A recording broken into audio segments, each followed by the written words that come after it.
নমস্কার বন্ধুরা, আমি রূপা ম্যাম, স্বাগত সকলকে অ্যাভিশন বাংলার ইউটিউব চ্যানেলে। তো যেমন কিনা আশা করি সকলে তোমরা ভালো আছো। সামনে পরীক্ষা, অনেকগুলো পরীক্ষা। আমাদের কি কি পরীক্ষা? এক হচ্ছে ফুড এসআই, সেকেন্ড হচ্ছে মিসেলেনিয়াস, থার্ড হচ্ছে ক্লার্কশিপ, 4 নম্বর হচ্ছে আমাদের আইসিডিএস বেরিয়ে গেছে, 5 নম্বর হচ্ছে আমাদের ডাব্লিউবিসিএস আসন্ন। তাহলে এতগুলো পরীক্ষার জন্য সব থেকে ইম্পর্টেন্ট বলবো না, তবে একটা পিলার হচ্ছে ম্যাথস, তাই তো? আর যারা ম্যাথসে ভয় পাও সেই সমস্যা দূরীকরণের জন্যই এই এজেন্ডা, তাই তো?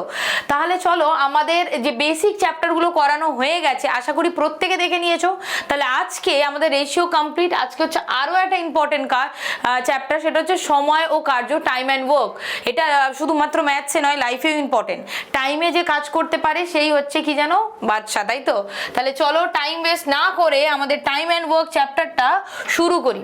তাহলে অঙ্ক করানোর আগে বেসিক কিছু জিনিস শেখাবো, ঠিক আছে? দেখো, প্রথম কথা, চ্যাপ্টারটার নাম খুব মজাদার ব্যাপার, সেটা হচ্ছে টাইম অ্যান্ড ওয়ার্ক। এটা আমরা প্রত্যেকে জানি। আচ্ছা, একটা কথা বলো তো, যে টাইমে ওয়ার্ক করে কে? মেন বা ওমেন, তাই তো? বা ওয়ার্কার। তার মানে এই যে মেন বা ওমেন, এই ব্যাপারটা কিন্তু এই চ্যাপ্টারের নামে হচ্ছে হিডেন, কিন্তু এর রিলেশনশিপ আছে। কি রিলেশনশিপ সেটা আমাকে প্রথমে জানতে হবে। প্রথমত রিলেশন নেব টাইম আর মেন, তারপরে টাইম আর ওয়ার্ক, দেন আর কি আছে? মেন অ্যান্ড ওয়ার্ক, তাই তো? মেন অ্যান্ড ওয়ার্ক, খুব ভালো কথা। প্রথমে আমাকে বলো, যত মেন বেশি থাকবে কাজ বেশি হবে না কম হবে? ডেফিনেটলি বেশি হবে। তার মানে যত বেশি মেন কাজও তত বেশি হবে, আর যত কম মেন কাজও তত কম হবে, তাই না? মানে মেন বেশি হলে কাজ বেশি হবে, মেন কম হলে কাজ কম হবে। ফাইন। সেকেন্ড জিনিস, টাইম যদি তোমাকে বেশি দেওয়া হয় কাজ বেশি হবে না কম হবে? টাইম যদি তোমাকে দেওয়া হয় বেশি, তাহলে কাজ ডেফিনেটলি বেশি হবে। আর টাইম যদি দেওয়া হয় কম, কাজও আমাদের কি হবে? কম হবে। ঠিক। এইবার আসছি আমাদের শো স্টপার টাইম আর মেনের সম্পর্ক নিয়ে। কিরকম দেখো, মেন যদি বেশি থাকে, টাইম বেশি লাগবে না কম লাগবে? অনেকে বলবেন বেশি। না, ধরো আমরা একটা ঘর রং করছি, দুজন মিলে এক ঘর রং করছি, আমাদের টাইম লাগছে 5 জন, মানে 5 দিন, ঠিক আছে? এইবার আমরা যদি 4 জন মিলে ওই সেম ঘরটা রং করি, আমাদের কি বেশি দিন লাগবে না তার থেকে কম দিন লাগবে? ডেফিনেটলি কম। মানে মেন যত বেশি টাইম তত কম, আর মেন যত কম টাইম তত বেশি। তার মানে এই সিম্পল জিনিস থেকে একটা থিওরি বোঝা গেল, the relationship between time and work and men and work are directly proportional to each other. কি করে বুঝছি? এটা বাড়লে এটা বাড়ে। টাইম বেশি দিলে ওয়ার্ক বেশি হয়, টাইম কম দিলে ওয়ার্ক কম হয়। মেন বেশি হলে ওয়ার্ক বেশি হয়, মেন কম থাকলে কাজও কম হয়। তাহলে এরা কি, একটা বাড়লে যখন আর একটা বাড়ছে, এরা হচ্ছে directly proportional to each other. But যখন আমরা রিলেশনশিপ ফাইন্ড আউট করছি টাইম আর ম্যানের, এটা দেখো কমলে এটা বাড়ছে, এটা কমলে এটা বাড়ছে। They are inversely proportionate, or I can say indirect relationship আছে টাইম অ্যান্ড মেনের মধ্যে। এই অবধি ক্লিয়ার? যদি এই অবধি ক্লিয়ার হয়ে গিয়ে থাকে, আমি নেক্সট থিওরিতে আসি। এবার দেখো, আমাদের ছোট্টবেলায় খুব অঙ্ক করতাম, যাকে বাংলায় বলে ঐকিক নিয়ম বা ইউনিটারি মেথড। মানে 5 জন লোক 10 দিনে করতে পারে, 10 জন লোক কত দিনে করবে? এটা একটা সিম্পল থিওরি যে 5 জন লোক একটা কাজ 10 দিনে করতে পারে। ডেফিনেটলি 10 জন লোক কম দিনেই করবে, কেননা এক্ষুনি আমি পড়েছি যে মেন যত বেশি টাইম তত কম। তার মানে 5 জন থেকে যখন 10 জন মেন হয়ে গেল, ডেফিনেটলি টাইমটা কম লাগবে। কতটা কম? আমরা ঐকিক নিয়মে করতাম। কিরকম? 5 জন লোকের লাগে 10 দিন, তাই তো? 5 জন লোকের লাগে 10 দিন। একজনের বেশি লাগবে না কম লাগবে? এখানে অনেকেই কম করে দেয়, একদমই ভুল থিওরি। 5 জন লোকের লাগে 10 দিন, ওই কাজটি যদি একজন করে তাহলে ডেফিনেটলি তার বেশি দিন সময় লাগবে, তাই না? এইবার যদি 10 জন লোক ওই কাজটি করে, তারা কত দিনে করতে পারবে? ডিভাইডেড বাই 10, মানে 5 দিনে করতে পারবে। এই অঙ্কটা তুমি এভাবে না ভেবে এভাবেও তো ভাবতে পারতে যে মেন 5 থেকে 10 হয়ে গেছে, মানে দ্বিগুণ হয়ে গেছে। তাহলে টাইমটা কি হবে? মানে দ্বিগুণ কমে যাবে, তাই তো? দুগুণ কমে যাবে। মানে এখানে ছিল 10 দিন, সেটাকে ডিভাইডেড বাই 2 একেবারে 5 করতে পারতে। কিংবা আমরা ইউজ করবো একটা ছোট্ট ফর্মুলা, সেটা কোনো ইউনিটারি মেথড না, সেটা হচ্ছে কি দেখো, m1 d1, m1 D1 is equals to M2 D2, where M is equals to men, D is equals to days. এটা আমরা জানি, ঠিক? তার মানে 5 জন লোক, এবার আমরা অ্যাপ্লাই কিভাবে করব দেখো। 5 জন লোক করতে পারে 10 দিনে, তাহলে 10 জন লোক করতে পারবে কত দিনে, মানে D2টা আমার কাছে আননোন, তাহলে 10 10 কেটে গেল, তার মানে কত দিন রিকোয়ার্ড, 5 দিন রিকোয়ার্ড, ঠিক? এইবার এই কোশ্চেনটাকেই আমি একটু আপগ্রেড করছি। আমি যদি বলি 5 জন লোক 10 দিনে একটা কাজ করতে পারে, 5 men can do the work in 5 hours daily. If 10 men are employed and they can do 6 hours daily, in how many days the work will be completed? মানে 5 জন লোক 10 দিনে করতে পারে যদি 5 ঘন্টা করে, তাহলে 10 জন লোক 6 ঘন্টা করে কাজ করে কত দিনে কমপ্লিট করবে। এখানে একটা নতুন শব্দ এলো, এবার হচ্ছে কত ঘন্টা, মানে আওয়ার। যদি এই ফর্মুলাটাতেই একটা জিনিস তখন আমাকে আপগ্রেড করতে হবে, কি M1 D1 যদি কোনো টাইমের কথা বলে T1 লিখতে পারো, কিংবা ঘন্টার কথা বললে H1, M2 D2 into H2। H মানে এখানে কি বোঝাচ্ছে, আওয়ার, বোঝা গেল? এইবার এটার থেকে আরো একটা আপগ্রেডেড ফর্মুলা, সেটা হচ্ছে ধরো আমি বললাম 5 men can do the work in 10 days if they work 5 hours daily, then 10 men can do the thrice of the work in how many days if they work 6 hours daily। এখানে একটা নতুন শব্দ ব্যবহার করেছি, কি প্রিভিয়াস কাজে 3 গুণ কাজ, মানে একটা কাজ এলো। কিংবা 5 জন লোক 10 দিন কাজ করে 15টা খেলনা তৈরি করতে পারে, তাহলে 10 জন লোক কতদিন কাজ করলে 30টা খেলনা তৈরি করতে পারবে। দেখো যেই মাত্র কাজ এলো, এখানে একটা ফর্মুলা সঙ্গে সঙ্গে আমাকে আপডেট করতে হবে, সেটা হচ্ছে M1 D1 H1 divided by W1, M2 D2 H2 divided by W2। তাহলে এখানে আমাকে W কি রিপ্রেজেন্ট করছে, W is equals to work, ঠিক আছে? ওয়ার্ক যা খুশি হতে পারে, খেলনা তৈরি, মাদুর তৈরি, 3 গুণ 4 গুণ এই সমস্তই কাজ, তখন divided by W1 divided by W2। এবার কোনো কোশ্চেন করতে গিয়ে যদি তুমি দেখো যে ম্যাম ওখানে H নেই, ওয়ার্ক আছে, তাহলে H হাটিয়ে দেবে, H হাটিয়ে দেবে, সিম্পল। যেটা লাগবে সেটুকুই তোমরা রাখবে, বোঝা গেছে? আশা করি অসুবিধা নেই। চলো নেক্সট কোশ্চেন, মানে নেক্সট থিওরিতে আসি। দেখো এটা একটা থিওরি হলো, এর পরের থিওরি কি, suppose A can do a work, ধরো দুজন কাজ করছে এ আর বি, এ একটি কাজ করতে পারে 10 দিনে, বি একটি কাজ করতে পারে 20 দিনে। যদি তারা একসাথে করে তাহলে কত দিনে করবে, এটা একটা সিম্পল কথা। এ একটা কাজ করছে 10 দিন, বি একটা কাজ করছে 20 দিন, তাই তো? এবার যদি দুজনে একসাথে কাজ করে ডেফিনেটলি কম দিনেই করবে, এটুকু আমি জানি। তাহলে আমি লিখবো কি, এ করতে পারে 10 দিনে, বি করতে পারে 20 দিনে। যদি দুজনে একসাথে কাজ করে কত দিনে শেষ হবে, আমরা কিভাবে করব? এ আর বি ভালো করে বুঝে নাও, এটার উপরেই বেস করে পুরো টাইম অ্যান্ড ওয়ার্ক আছে আমার। এ একটা কাজ করতে পারছে 10 দিনে, বি করতে পারছে 20 দিনে। এই 10 আর 20 এলসিএম কত আমার, 20। 10 আর 20 এলসিএম কত, 20, ঠিক আছে? তাহলে এই 20টার যে বেরোলো, এটা আমার কি, এটা বেরোলো আমার টোটাল ওয়ার্ক। এটা আমার কি বেরোলো, total work in unit, total work in unit. এবার এই total work in unit divided by 10 কত বেরোচ্ছে, 2। 20 ডিভাইডেড বাই 20 কত বেরোচ্ছে, 1। তার মানে এ একদিনে করে 2 ইউনিট, বি একদিনে করে 1 ইউনিট। দেখো এটা কি করে বুঝবো, সেটা হচ্ছে এই যে টোটাল ওয়ার্ক, ঠিক আছে? টোটাল ওয়ার্ককে যদি দিন দিয়ে বা ঘন্টা, এখানে যেটাই দেওয়া আছে না কেন, সেটা দিয়ে যদি আমি ভাগ দিই, যেটা বেরোবে সেটা হচ্ছে আমার এফিসিয়েন্সি। এফিসিয়েন্সি মানে কি, ধরো খাওয়ার কথা যদি বলি, কেউ 1 প্লেট বিরিয়ানি খেতে পারে, কেউ 2 প্লেট, কেউ 3 প্লেট, কেউ 4 প্লেট, এর বেশি যেও না, তাহলে বিয়ে বাড়িতে নেমন্তন্ন করা হবে না তাকে। তাহলে ধরে নাও সেই খাওয়াটার এফিসিয়েন্সি ওটা, ঠিক আছে? ধরো কেউ কাজ করতে পারে, কেউ ধরো অঙ্ক করছে, কেউ ডেলি 5টা অঙ্ক করতে পারে, কেউ 10টা, কেউ 20টা, কেউ 40টা, তাহলে সেটা তার এফিসিয়েন্সি। এফিসিয়েন্সি মানে per day unit, per day work কিংবা পার আওয়ার ওয়ার্ক। তাহলে ম্যাম পার ডে নেবো না পার আওয়ার নেবো, ডিপেন্ড অন দ্য কোশ্চেন। এখানে যেমন আমি বলেছিলাম এ কাজটা করতে পারে 10 দিনে, বি কাজটা করতে পারে 20 দিনে। তার মানে যে এফিসিয়েন্সিটা আমার বেরিয়েছে সেটা কি বেরিয়েছে, 1 দিনের। এখানে ডেজ আছে তাই দিন নিলাম, তাহলে এর একদিনের কাজ হচ্ছে 2 ইউনিট, বি এর একদিনের কাজ হচ্ছে 1 ইউনিট। যদি তারা একসাথে কাজ করে কতটা করবে? 3 ইউনিট। বি এর একদিনের 2 ইউনিট, সরি বি এর একদিনের 1 ইউনিট আর এর একদিনে 2 ইউনিট। দুজনে যদি একসাথে কাজ করে তাহলে কতটা করবে? ডেফিনেটলি 3 ইউনিট কাজ করবে। 3 ইউনিট কাজ একসাথে কাজ করবে কত দিনে? একদিনে। তাহলে টোটাল কাজ কত আমি দেখতে পাচ্ছি? 20 ইউনিট। তাহলে 20 ইউনিট কত দিনে করবে? 20/3 ডেজ, মানে 6 হোল 2/3। এটা পরে আসছি। ক্লিয়ার? মানে এইখানে একটা জিনিস ক্লিয়ার করো, যে এলসিএমটা করবে সেটা হচ্ছে আমার টোটাল কাজ, মানে এ আর বি যে কাজ করছে কতটা কাজ, সেটা হচ্ছে আমার টোটাল ওয়ার্ক। টোটাল ওয়ার্ককে যদি ডেজ দিয়ে ভাগ করি, যেই বিষয়বস্তুটা আসছে তারা হচ্ছে এফিসিয়েন্সি। এফিসিয়েন্সির বাংলা কথা হচ্ছে দক্ষতার, পাতি কথা হচ্ছে একদিনের কাজ কিংবা 1 ঘন্টার কাজ কোশ্চেন অনুযায়ী। ক্লিয়ার? এবার চলো এই যে থিওরিগুলো শিখলাম সেটা আমরা কোশ্চেনে অ্যাপ্লাই করব। Question number 1.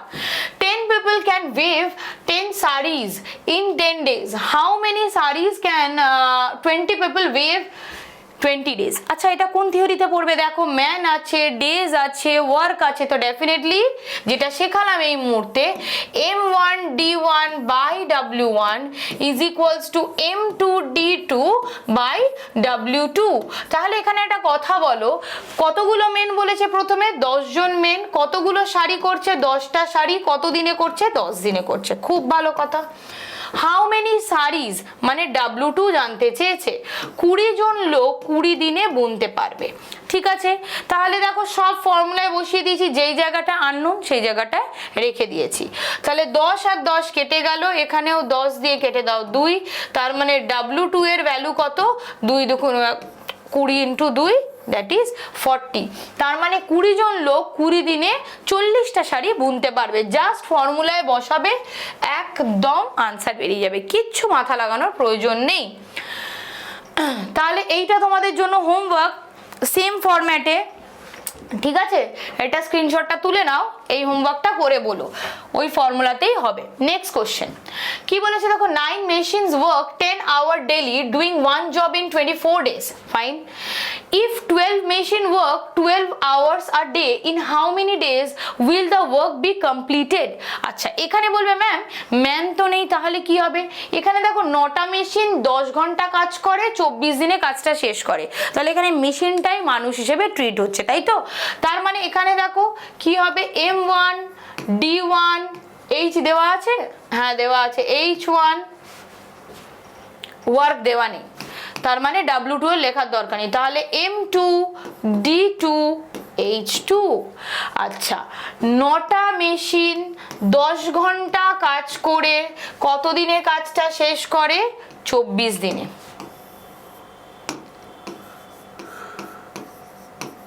ঠিক, এবার দেখো বলেছে 12টা মেশিন 12 ঘন্টা করে কাজ করলে কত দিনে শেষ হবে, মানে জানতে কি চেয়েছে? বেসিক্যালি D2 এর ভ্যালুটা জানতে চেয়েছে। কাটো 2, ফাইন। আর কি দিয়ে কাটবে? 20 তো, 20 নয় 180, এই সরি, তাহলে ডাইরেক্ট যখন কাটা যাবে না, কাটো 6 দিয়ে কাটো, এদিকে হচ্ছে কত? 5 আর 3, 3 তিরিকে 9, তাই তো? D2 is equals to 15, D2 is equals to 15, মানে 12টা মেশিন 12 ঘন্টা করে কাজ করলে 15 দিনে কাজটা শেষ হবে। Option number B. ক্লিয়ার? অসুবিধা নেই? যদি অসুবিধা না হয়, again this is your homework. Screenshot তুলে নিয়েছো? স্ক্রিনশট তুলে নিলে শুধুমাত্র হবে না, অঙ্কটা কষেও দেবে। সামনে কিন্তু পরীক্ষা, আজকে হয়ে গেল তোমার 5th of March, তাই তো সুজন? কত তারিখ?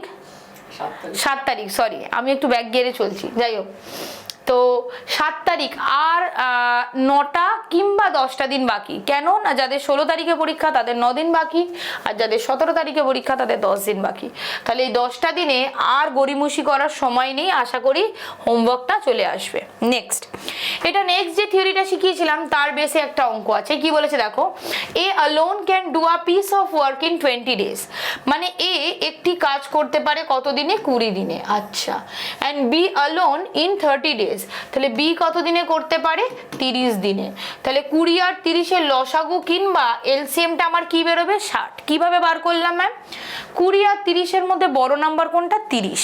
30-এর ঘরে নামটা পড়বো, 30 একে 30, 20 দিয়ে ডিভিজিবল না, 30 দুগুণে 60, 20 দিয়ে ডিভিজিবল, হ্যাঁ, তাহলে ওটাই আমার এলসিএম। এর জায়গায় দুটোর জায়গায় তিনটেও যদি নাম্বার থাকতো, সব থেকে বড় নাম্বারের নামটাটা পড়তাম, যখন rest of the number are divided by that number, সেটাই হয়ে যাবে আমার এলসিএম। বোঝা গেছে? তাহলে 60কে যদি 20 দিয়ে ভাগ করি, এখানে হচ্ছে 3, এখানে হচ্ছে 2। বলছে তারা যদি একসাথে কাজ করে কতদিনে কাজটা শেষ হবে।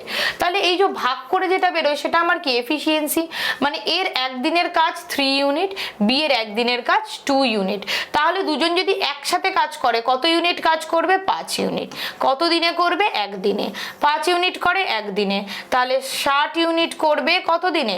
60/5, দ্যাট ইজ 12 ডেজে। ক্লিয়ার কি ক্লিয়ার না? জাস্ট বসিয়ে দেবে, অঙ্ক হয়ে যাবে। ওর ফর্মুলার একটা বাইরে বেরোবে না। Option number A. ক্লিয়ার?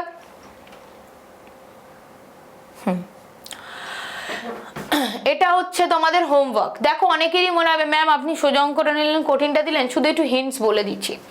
এই একটি কাজের 1-এর 2 অংশ করে 5 দিনে, তাহলে এই যে 1-এর 2 অংশ মানে হাফ কাজ করে 5 দিনে, তো ডেফিনেটলি ফুল কাজটা কত দিনে করবে? 10 দিনে। তার মানে এ পুরো কাজ করে 10 দিনে।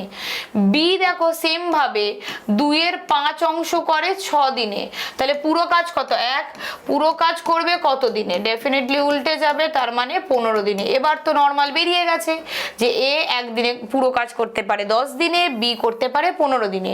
ঠিক এইটা যেভাবে বেরিয়েছে সেভাবে করে নেবে। স্ক্রিনশট তুলে নিয়েছো আশা করি। তো চলো নেক্সট কোশ্চেনে আসি। কি বলেছে দেখো, A and B together can do a piece of work in 15 days. ভালো কথা।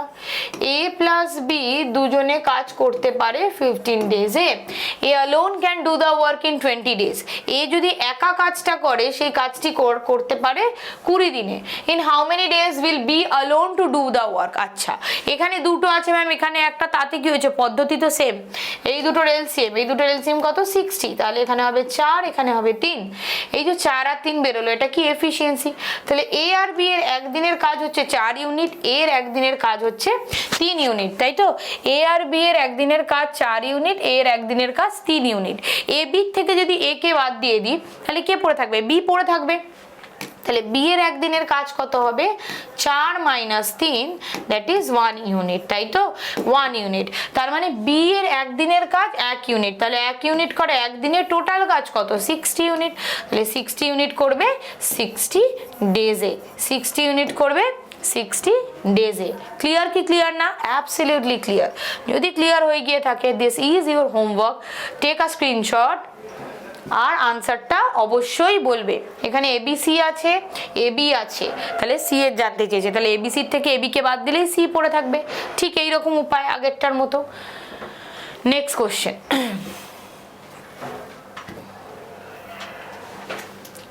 কি বলেছে দেখো, কোশ্চেন নাম্বার 9 বলেছে a piece of work can be done by A and B together 12 days. আচ্ছা, এ প্লাস বি করতে পারে 12 দিনে, বি প্লাস সি করতে পারে 15 দিনে, এ প্লাস সি করতে পারে 20 দিনে। এখানে দুটো প্রশ্ন, in how many days will the 3 of them finish the work together? তিনজনে একসাথে করলে কত দিনে শেষ করবে? আর in how many days will they finish the work separately? যদি আলাদা আলাদা করে করে কত দিনে করবে? প্রথম একই গল্পটা হচ্ছে কি? এলসিএম করে নিতে হবে। তো 12, 15 আর 20 এলসিএম কত? 60।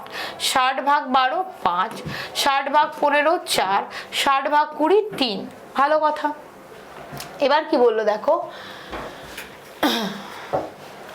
যদি একসাথে করে। আচ্ছা, এখানে দেখো তো কটা এ? এখানে হচ্ছে দুটো এ, দুটো বি, দুটো সি।